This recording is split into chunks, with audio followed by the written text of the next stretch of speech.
When Jesus told his first wave of followers that they were to go into all the world and make disciples, could they possibly have conceived of how far that would take them and indeed future followers of Jesus? I mean, could they have even imagined what the very edges of the Roman Empire were like, let alone daring to believe that future Christians would take this disciple-making project to the top of Scandinavia, to the tip of Argentina, further west than the Atlantic, further east than here in Cambodia?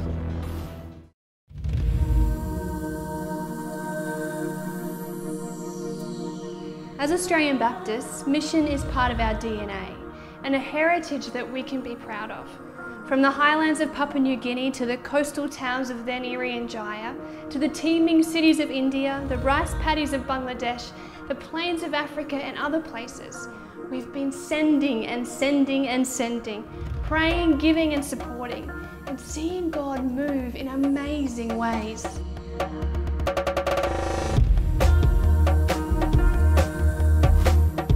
There are hundreds of thousands of people who are followers of Jesus today because their grandfather, great aunt or village elder's best friend's cousin heard the good news from an Australian mission worker.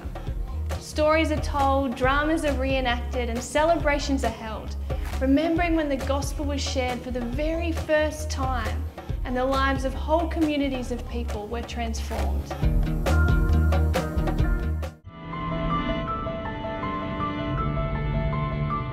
Unfortunately, the Israelites didn't always live faithfully.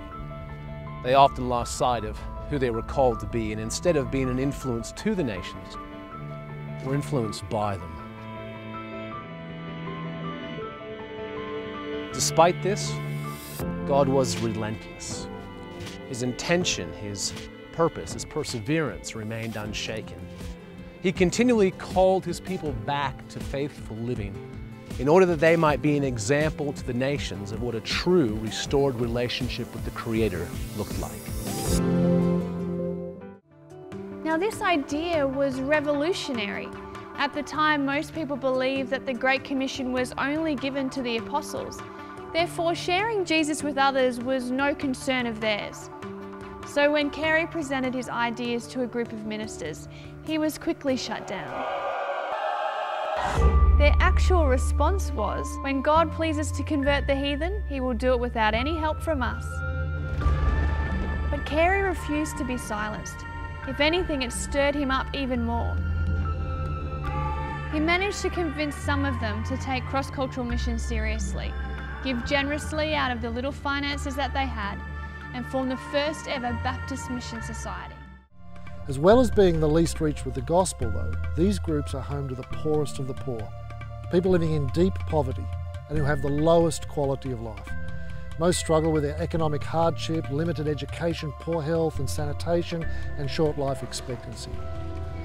They also receive a tiny fraction of the world's Christian resources: pastors, missionaries, theological education, Bibles, data projectors, Madonna headsets. While the third of the world that are reached, the Christians, receive 97% of the resources, the third of the world that is least reached receive less than 1%. Now this is a great injustice.